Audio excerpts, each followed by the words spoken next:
It's really my pleasure and privilege to be talking about some of the work that we've been doing in ICRW around working on gender norms with young adolescents. And there's really a core team here at ICRW who's been working on a lot of these projects, and we have the names of the core members here on the slide below. And of course, thanks to all our other partners and communities who have made all our work possible. Before I move on to the next slide, want to talk about what is the sequence of the information that I'll be sharing today.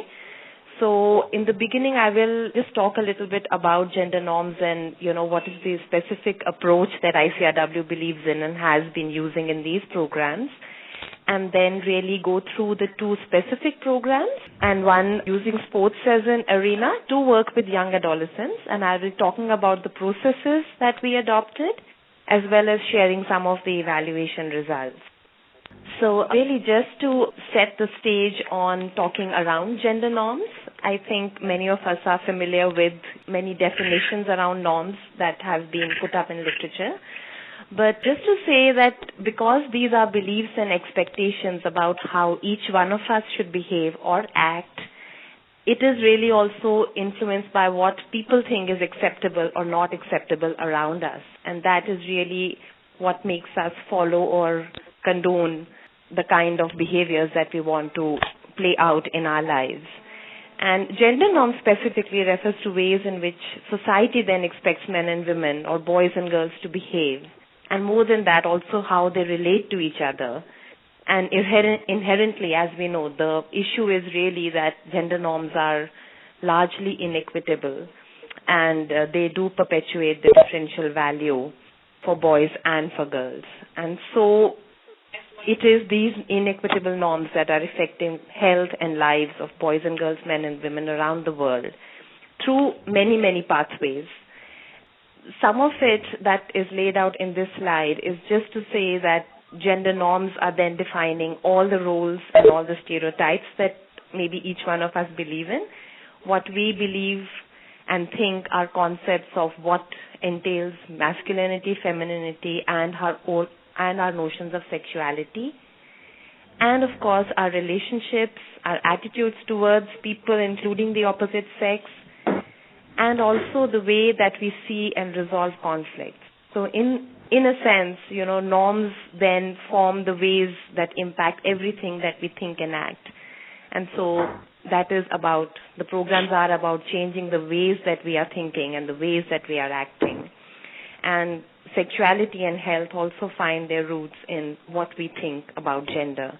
The belief really in all programming around shifting gender norms is that because these norms are what are defining what we do in many spheres of our life, shifting of these norms then influences attitudes and behaviors. And by doing that, there will be positive outcomes that we can see in many, many spheres. The shifting of gender norms is really something, it's an approach that I think ICRW has grown into and learned across doing many programs on this issue. One of, I think, the first programs which was done was actually with adults and young men. And it was a program which was around changing notions around reproductive health and also influencing HIV outcomes. And this, for some people who may know, was an adaptation of a program H, which was called Yari Dosti, which means Among Friends in Hindi, in India. And a lot of the learnings from that program, a lot of discussions with people who were part of it and also changed along with it, was that sometimes it is maybe too late to unlearn and do things differently at an age where they were receiving these messages. And how, breaking out or being positive deviant people was maybe much more difficult at this age where so much of what they were doing was already set and already decided. And that really gave the impetus for saying and trying out programs where one is going to start young at ages where we think norms are being constructed and shaped. Of course, we argue that the minute we are born is when we start receiving gender messages. So maybe the younger is, just when we are born. But yes, this definitely went down to young adolescents. Both the programs reached out to boys and girls which were, who were, 10, 12, 14 in that age range.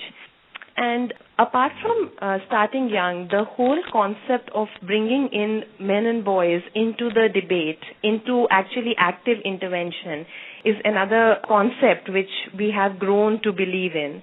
And it's also saying that women do learn to do things differently, but then so do men. And that is how the space for being different is created, because in the relating to each other is when we are trying to say that maybe both change towards a common goal.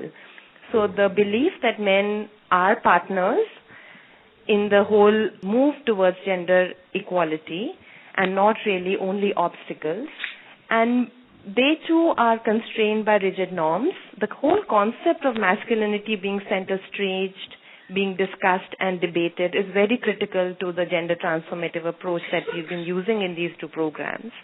And also that the challenging of these norms is done by men, and the alternates need to be made much, much more visible than they are right now. So really, as we are talking about the gender transformative approach, which is the approach which is center stage to these programs, it is about encouraging critical awareness among both men and women, and towards promoting and changing the position of women, and changing the social relations between men and women. So in effect, what the programs do is to give space to pause and reflect on what we do every day. It's not only about receiving information about what is right, but how do we process that information? Why do we believe in a certain way? Why do we react in a certain way? And through this discussion and this critical thinking and questioning, the first step really is creating dissonance. It's like everything you believed in is suddenly collapsing and being re-examined and questioned. And that is where the concept of having a safe space in which you let your guard down and try and think differently is very important. And so is the process of collective reflection, where not only do you have people who are going through the whole journey with you and churning on these things together, but also a way of creating an immediate supportive peer who are thinking and trying to change in ways that you are trying to do. So this approach is something that we think actually does definitely go beyond, the traditional approach which has been used very often in India of giving life skill education to young adolescents. And this is something that has been used among a lot of people doing work on reproductive health as well as on HIV/AIDS. And there have been programs in school with adolescents which are really trying to give skills to people to cope with life better. And somehow in this very definition is where, the distinction between using that approach and using an approach which is transformative in nature, that's where it lies. Because in the life skill approach, really, the starting point is just that you recognize there is discrimination, and most of these programs are with girls, because they are the ones who need to challenge this discrimination. And then by giving skills and information, one is trying to overcome or negotiate the discrimination. But the aspect of questioning that discrimination or the causes for that, or the experiential analysis of why that happens and what you need to change, and maybe along with men, that is really the slice or the core which is either addressed in very limited ways or maybe totally invisible in a lot of the life skill education programs. So it's really to add on and bring the core of analysis of why and of thinking together on that is very, very critical to the approach of shifting gender norms. These two programs that we are talking about have also come from the realization that it's not only families and communities that contribute to the way norms are shaped, but really all key socializing institutions are which will reinforce in maybe subtle ways, not as obvious ways as families, will reinforce some of the ways in which we are socialized to believe and act in certain ways. And these two programs have used schools. One of them uses schools as stable institution which can create lasting impact on students, because children do stay in schools for a long part of their formative years. And also, I think schools very important, because that is where we say learning is happening or education is happening.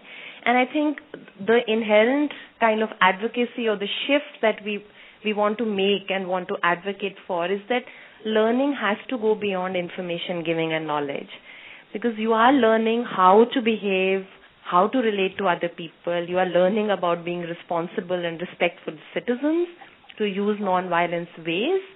So all of these aspects of learning are also very, very essential to talk about within schools. And the sports environment, as we know, has immense potential, because you are always looking to someone as a role model and aspiring to be what they do. So this influential power that coaches and mentors have in the lives of young boys and men can be a very potent opportunity to try and talk also about ways of behavior, ways of achievement, and ways of respect that can happen apart from what you learn in sports. Now I want to talk a little bit more specifically of the two programs that I've been referring to. So this presentation is drawing on two intervention research initiatives, and both of them have actually been carried out in the city of Mumbai in India with young adolescents. One of them, as you may be able to see in the orange box, is called GEMS, which stands for Gender Equity Movement in Schools, where the intervention was based in schools, were led primarily by facilitators who were trained on gender from NGOs, but also taking along teachers as allies in the whole process. And this intervention was with boys and girls aged 12 to 14 within the school setting. The other intervention, which is Parivartan, which means change, large sports as a platform, as I just mentioned, and it was first coaching the mentors and coaches into aspects of gender equity, doing self-reflection with them, and then they did the intervention with all the athletes who come and receive coaching from them around cricket. Both the programs, I'm going to be quoting from both of them, but it's important to know that they did have similar objectives. It was towards gender equity and a belief in non-violence, and both used the gender transformative approach. But as we've seen, the platforms were different, as well as some of the methods and finer points of the intervention were also different. So just to talk about what GEMS is, GEMS aim, the stated aims of GEMS, the intervention in schools, was to foster gender equality, redefine masculinity, and negate all forms of violence. And this was within the framework of sexual and reproductive health among young adolescents aged 12 to 14 within schools. The critical approach that I have already spoken about earlier, but just to place it within how GEMS was rolled out, there were group education activities, which is the left side of the arrow, as you can see, where there was this reflection and critical thinking based on exercises that were done with students. And this not only helped them think through the specific aspects and themes of gender, violence, and sexuality, but also, since it was done in class, was promoting a positive peer environment. This was supplementing by campaigns which were school-wide. And here really the messages were the same, but it was creating this larger supportive environment and placing these issues for public dialogue within school. And the teachers, while they did not lead the interventions and the group education activities, were sensitized, were part of a lot of, especially the campaign exercises. And this was also a conscious decision to make them see the value and see the importance, see the way it was being done, and then take their ownership and buy-in to try and lead the intervention in the next phase.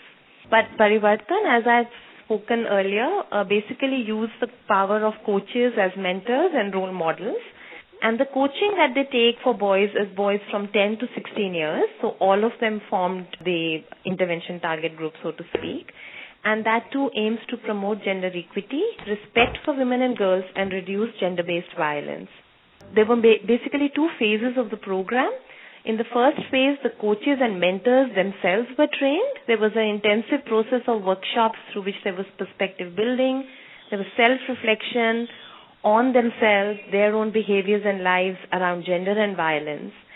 And then they were given training tools, which were in the form of card series, that they used to engage athletes into doing sessions with them.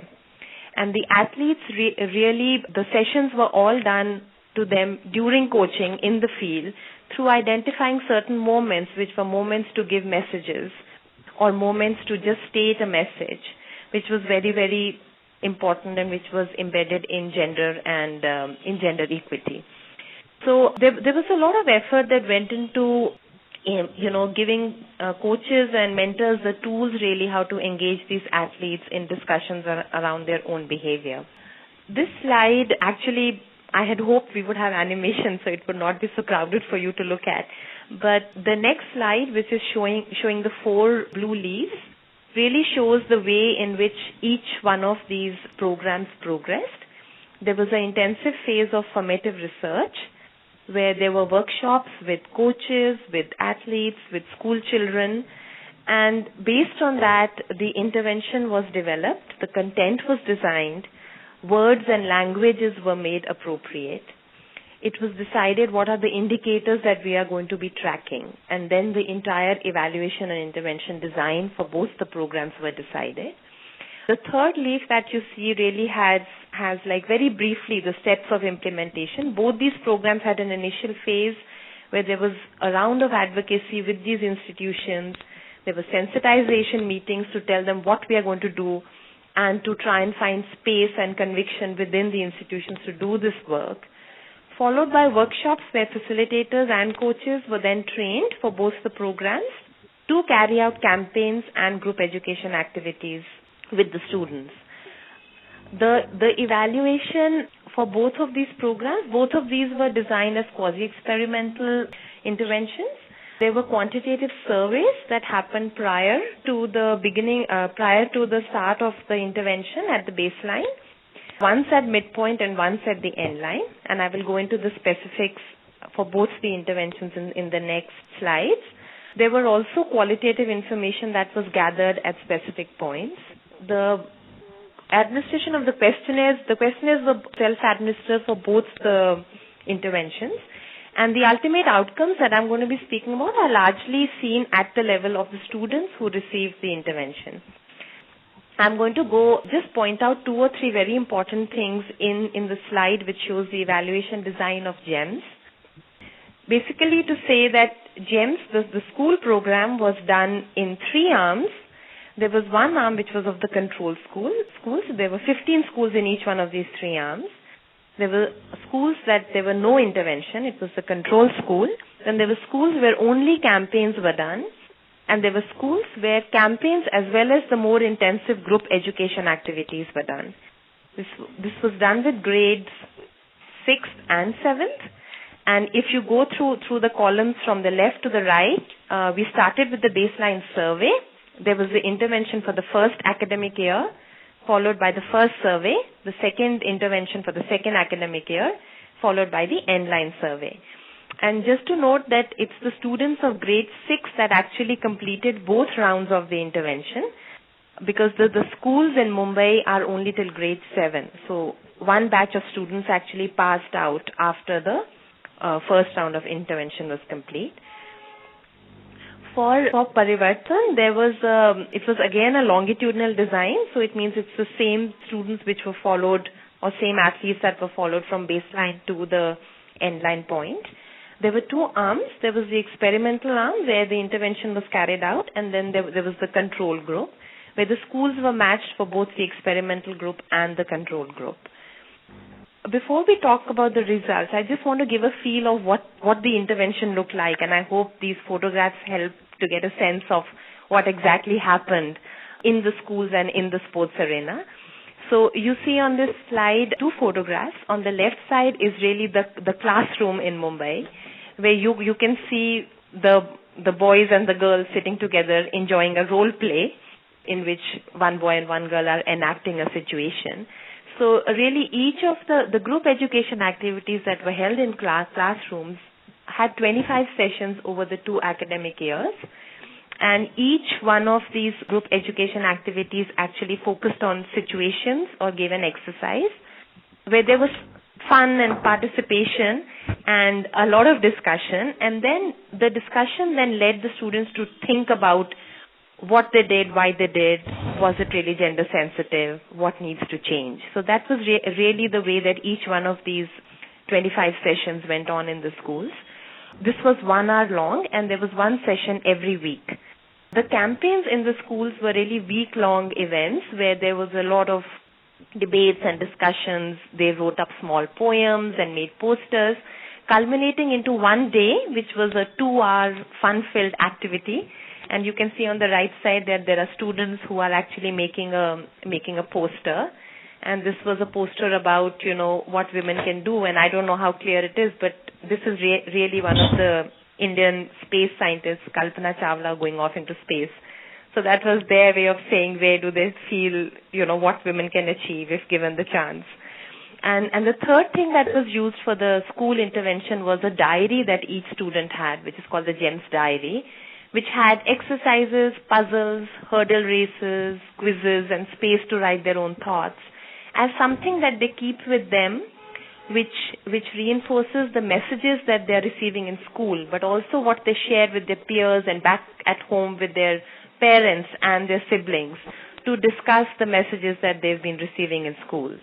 This slide shows something of the workshop, the coaches' workshop, where the sports coaches are involved in animated discussion around one of the exercises that they would use with the athletes on the field. So this is a training situation. The training for the coaches went on for 4 months, and on the right-hand side you can see the card series, and I think you can read it's on using the use of language and how language can be insulting and demeaning towards women. So these were the cards that were used on the field, and the sessions with the athletes using these cards spanned about 6 months. Though I've spoken a little bit about the content, but I just wanted to run through what are the kinds of information or themes that were touched upon. And these are slightly different for both the interventions, but I think the core of it is same. And you can see 4 clear themes. There was discussion around gender, around your body, around violence, and then really around relationship and skills. The gender discussions do start from the definition, the discrimination, division of work, some of the things that I think gender analysis looks at. There were exercises looking at differential values of labeling, why we label certain people and what is the impact of that, of emotions and how, certain actions that we do, such as eve teasing, which is very, very common in India and of course also in Mumbai. What is the impact of that? Why do boys behave in a certain way? Why do girls react in a certain way? Then the modules around body actually were understanding your body, because this was centered around puberty, the comfort around it, being comfortable with one's body, and also introducing the concept of having respect for one's own and for others' bodies, which I think were some of the fundamental concepts that we wanted to ingrain before we started talking about relationships and violence. In violence, there were definition, talk of forms, how you move from conflict resolution situation where you use violence to something where you want to use understanding, what are the skills used for that. And then talking about relationships, about how we relate to different people, the fact that they should be respectful, how do you respect boundaries, what are different emotions that you can have, how do you communicate around those. So this were really some of the themes that we handled in the group education activities and messages around campaigns and card series. And I want to just give some examples of, how some of these messages, which can sound very didactic and boring, we tried to put them into games and into exercises and sessions.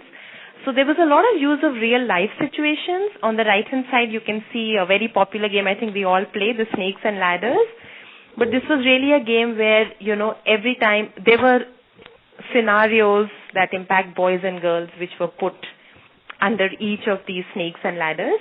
So the snake really bites when there is a situation which you think is discriminatory. And then the discussion is that, why has the snake bitten you and why have you moved down? And the ladder is similarly. If you're doing something that's moving you towards gender equity, you climb the ladder and you can see a boy standing on it, and so they have to read out the message, say what they think is problematic, and talk through that. So that is the snake and ladder game. There were similar games in the GEMS diary, which had the hurdle race about, why boys would face certain kinds of hurdles and girls would face certain kinds, and why do we need to change that? And just one more example is of races that were planned during the campaign, where really we tried to have races where boys and girls would do things that either boys usually do. So you can see boys and girls getting their dolls or their children, like in this case, ready for school. So they are kind of combing their hair and they have to get them all ready and reach the finishing line. And similarly, it was, there was a similar race where you had to bounce the ball all the way to the finishing line. You had to stitch buttons onto something. So these were just small things, but I think very indicative things of how you learn to be adept at a certain kind of thing, because that is what is only expected of you. Because one of the messages was that anyone can do any kind of work. It's not about a girl's work or a boy's work, and how the value of each one of these is as important. So I'm going to stop with talking about the kind of intervention we do to just move on to some of the findings on whether norms shifted, did attitudes shifts and behaviors in both of these interventions. And one of the ways to actually map change on attitudes was using a gender equitable measurement scale. The GEM scale historically has been developed through the earlier interventions that have been mapping change on gender attitudes through using transformative approaches. For these two programs, there was a scale that was developed which used 15 statements. All of these statements are indicative of norms, and they clustered around 3 themes. There was roles or privileges. So there were statements such as only men should work outside the home, a wife should always obey her husband, since girls have to get married, they should not be sent for higher education, certain attributes which are very, very fundamental to what is told to girls and boys all the time, that girls actually do not do well in maths and science. There were statements around violence, around tolerance, that women should tolerate violence, and also there are times that boys need to beat their girlfriends. These are examples of some statements. These are given to students or whoever's the respondent, and they're asked whether they partially agree and disagree with these statements. And then the findings from them are then used to show their movement on gender equity. So if you just see what happened when some of this was done with I'm going to first go to the coaches, because really they were, in Parivartan, they were the people who we needed to change so that then they would go and affect change with the students. So among the coaches, if you see on this slide, that there is a pretty dramatic increase from baseline to the first follow-up that was done with them, where 4% had attitudes which were highly gender equitable at the baseline, which moves up to 23. Similarly, for whether they disapprove that control should be exercised over women, and do not condone violence against women and girls. So there is a definite increase in the numbers who fall in the high gender equitable attitudes, and you have similar increase in medium and a decrease in the low. And you see a similar change in GEMS when we have done it with students, the girls and boys. So I don't have that slide now because there's too many slides across both the programs. But just to say that for GEMS, the movement on gender attitudes was much more for schools which had group education along with campaign, rather than for schools where there were only campaigns. And I think innately we know why, and I'll discuss this as we go along. So the next slide shows that when coaches had this kind of move in the positive direction and gender equity, what was seen among the athletes. So the green bars here are the baseline figures, and the pink or purple, I don't know what color is showing up, is the follow-up. And we see that there is significant change in schools that received the intervention. CSA stands for card series that were done with the students as compared to the comparison. And since Parivartan was done both in schools as well as in the communities, we see that there is change across in both of these settings when the similar intervention is done with students, and the control groups do not actually move so much. This is kind of the overall move on scores, but I just want to draw attention to just talking about 2 or 3 specific statements and what happens from, baseline to endline. This is drawn from the GEMS intervention. And so for example, on the first statement, which says girls shouldn't be sent for higher education, you see there's a significant increase. The orange bar goes from 49 to 67, whereas in control groups, it stays pretty much the same. Similarly, for the next statement, again, there's a significant increase. Giving kids a bath and feeding are primarily a mother's responsibility. And the control group stays the same, almost. And for the third one, that it's a girl's fault if a boy or a teacher sexually harasses her, there's again an increase, which is significant amongst the intervention group. But there is a slight decrease that we note in the control groups. And this is a pattern which is noted in both the interventions, that the control groups, even if for some of the issues the increase is not as high or as dramatic, though it is significant for students who receive the intervention, I think the more critical part is that if you are not intervening at this point with students, you will see either that there is no change or there is even a slight decline in their attitudes both and in their behavior on violence, which I will show in a later slide. On some of the behaviors, we also see that there is a change. This slide is actually showing that there is a greater self-reported change amongst the GEM students who received the group education activity vis-a-vis the ones who received campaign alone. And this I had noted earlier also, is that both girls and boys are more likely to report that they oppose discrimination. Girls and boys understand the opposite sex better. Girls also report playing more with boys, and opposing discrimination is self-reported more in the GEA schools than in the campaign schools. Very interesting, I think, were the patterns that we found around change on violent behavior. And this slide here actually shows changes in both self-perpetrated violence as well as in bystander intervention, which was done from the Parivartan program. And you have a similar pattern which you see in GEMS. So there is a decline, though it is significant, but it is not as steep as I think we note in attitudes. And I think it's understandable that behaviors, and especially violence behaviors, can be very, very difficult to change. But you see that in the negative bystander intervention, where what was done is it was asked that when you actually have seen a violent incident in the last 3 months, how have you responded?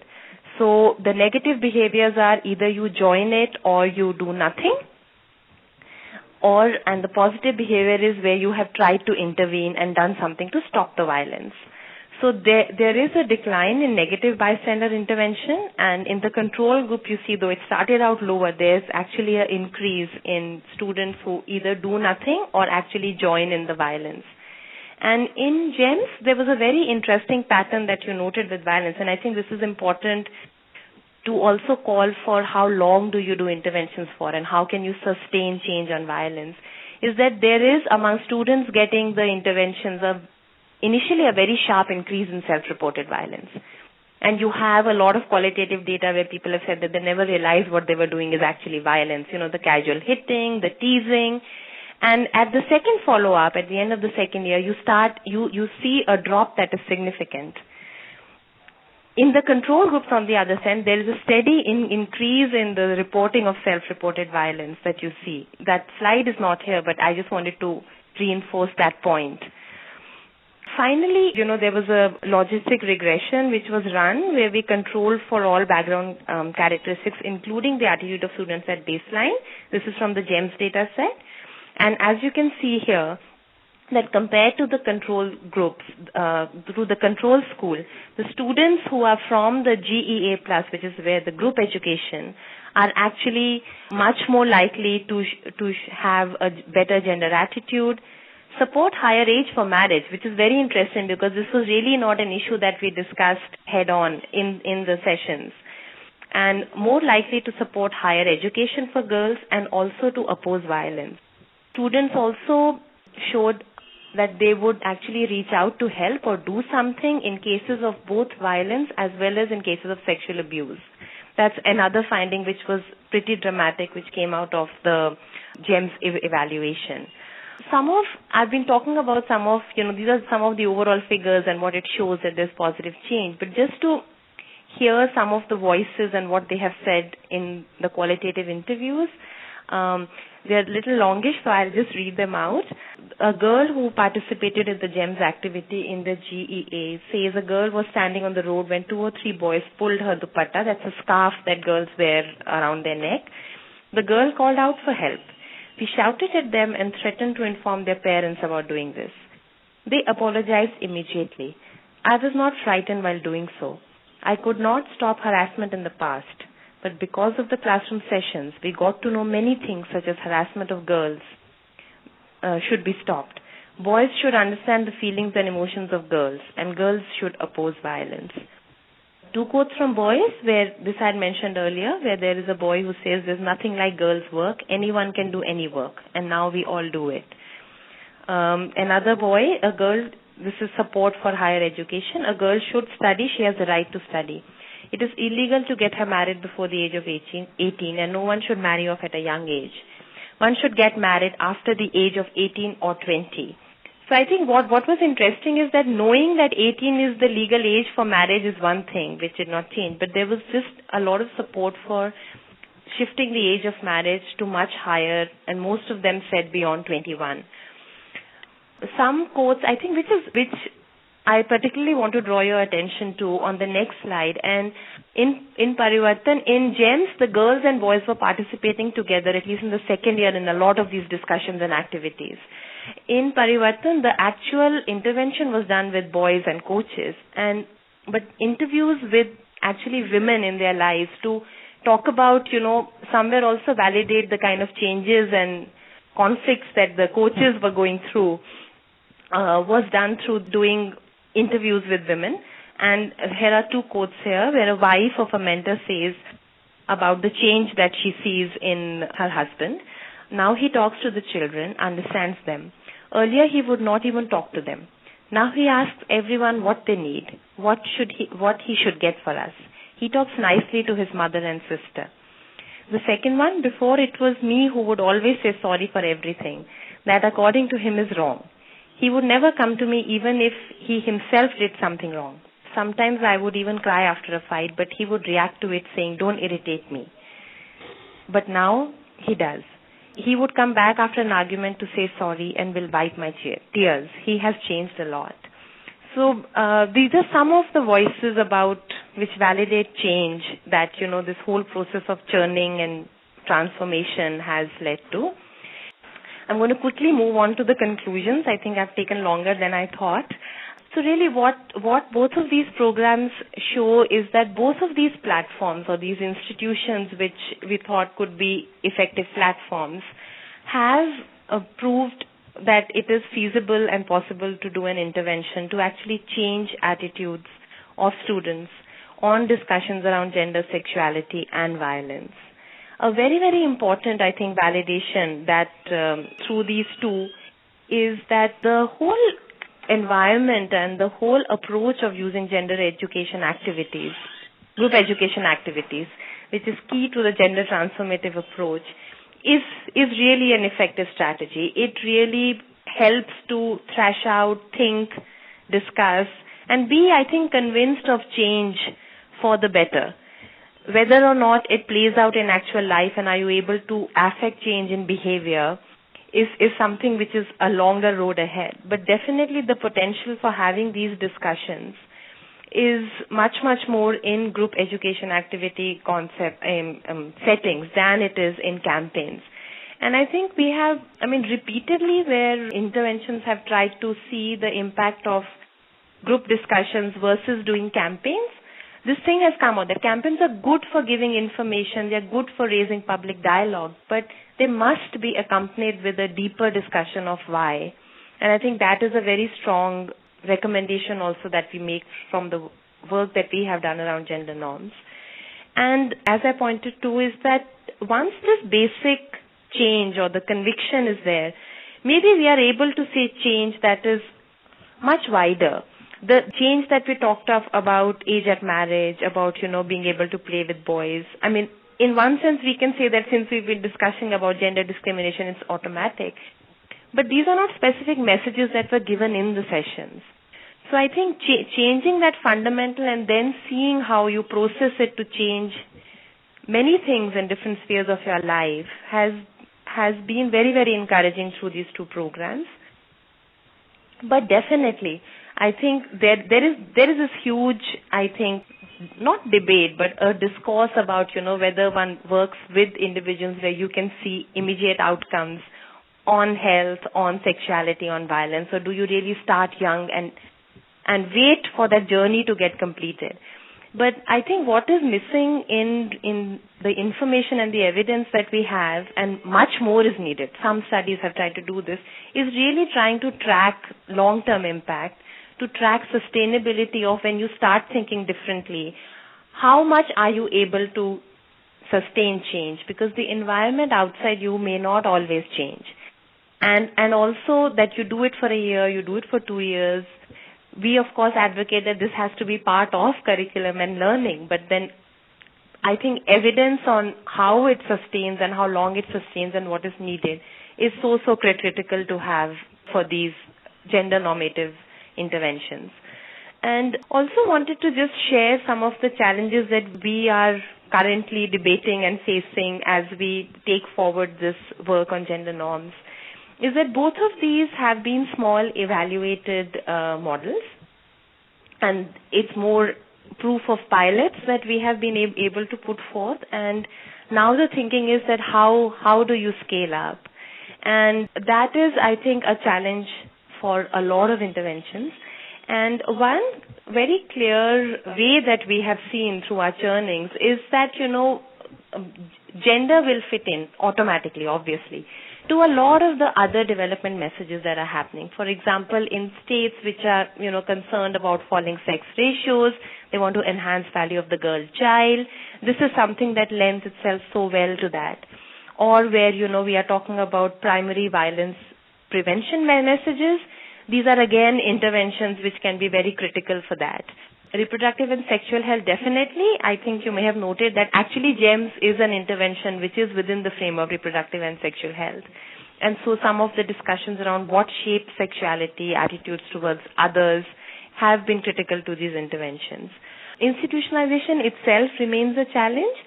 For Parivartan, the model has tried to change coaches who are part of the system and then and then make them work with athletes. For GEMS, teachers were part of the periphery. Now for the second phase, they are the ones we are hoping will lead the program in some ways. But I think the engendering of systems, of institutions is something that I think every now and then we need to pause and think. And why I say that is because, I've been part of initiatives, and we've seen that in India, where there was a huge effort to actually try and change textbooks. Because, that was one systemic intervention where, it's like the text that you read every day, if that is so gender biased, then it is definitely going to shape the way you think. But what we also realize now, there are now textbooks which have been written, which are, which do not have the mother cooking, very simplistically, and the father going to the bank or things like that. But what you also realize that if it's gender neutral, if gender is absent, it is not making anyone gender sensitive. So the absence of really gender discrimination cannot be seen as something that is promoting gender sensitivity, and that extra effort and advocating for that extra effort must carry on. That's one very, critical, I think, advocacy message that we feel is important to try and put out there. The other very, very, I think this is a discussion which we've known since time immemorial, is that, how do you balance the kind of intensive engagement that you make with the reach to scale? And though there have been efforts which say that you replicate instead of scaling up, but still, I think efforts need to be made to see that when you move from a pilot phase to a scaled up phase, what is the intervention, what are the processes that you do, and then to evaluate that to say what is it that you lose out and what do you still gain. And we are hoping that, with the next round of these interventions trying to go on scale, we can document and share some of those messages. And both these interventions, I think just because they were focused on certain institutions is not to say that, there is a lack of recognition that, violence and gender equality really has many, many more reasons. And adopting the whole, the famous ecological framework, and that all of that needs to be strengthened to have messages that resonate all around. But really these were, in the kind of limited and focused experiment that we tried to do, this was to try and show individual change and change in attitudes and behaviors at a larger level. But I think the need for having comprehensive programs where you do somehow inject, it sounds like a bad word, but still put in some discussion, some peg on engendering, be it institutions, be it schools, offices, families, what are the spaces and institutions that you can find where some of this resonates. I think that is something that we feel the need for, and we've been thinking about a lot. I think I will stop here because there are a lot of this churning that's going on between our team here, and we can maybe take this up further during the questions. But just before I end, I just wanted to say that the resources that have been used for these programs, I think that slide is somehow not showing up, are available on ICRW's website. So the GEMS diary that I spoke of, which is for students, the card series that is being used by coaches to actually give messages on gender equality during field play, as well as the training manual and the campaign guide are all available. I think it showed up now, at least on my screen. They are all available, and I leave you with that and would be happy to take questions. Thank you.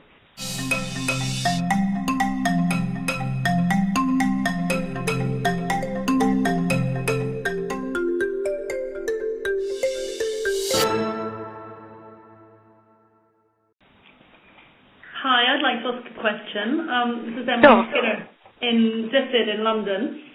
I was just interested in your results that came out of it, and I was wondering if you disaggregated them by sex to see if the changes in attitude were greater in the boys than the girls, and also whether you've done it by age, whether younger adolescents more responsive and receptive to the messages than the older ones, just to see kind of what differences there were. Yeah, should I quickly respond to that? Yes, hello? Yeah, since Parivartan was done with boys, the slides show changes in the boys. For GEMS, yes, they were done by boys and girls. And the results are not disaggregated by age, primarily because, they were 12 to 14, they were in the same classes, and also, were actually similar ages when they received the intervention. So they are not disaggregated by age. Hello? Hi. Yeah. What about the Parivartan? Because you were working with 10 to 16-year-olds. Was there any difference in the results by age for them? No, I think we did not disaggregate the data by age to actually see the differences. And it was pretty much similar patterns that we saw. Thanks.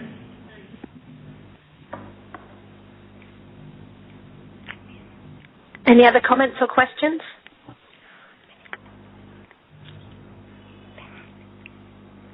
Danny, I know you're online, or maybe you had to leave, but I was interested in how this work and findings kind of compare with work you've been doing. Charlotte, were you talking to me? To Danny. But maybe he's had to leave. Danny was from Glasgow and has done a lot of work on sexual health amongst adolescents.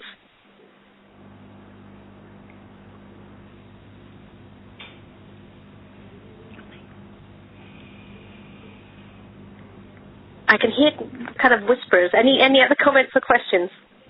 Sorry, Harry Moultrie here from WRHI in Johannesburg.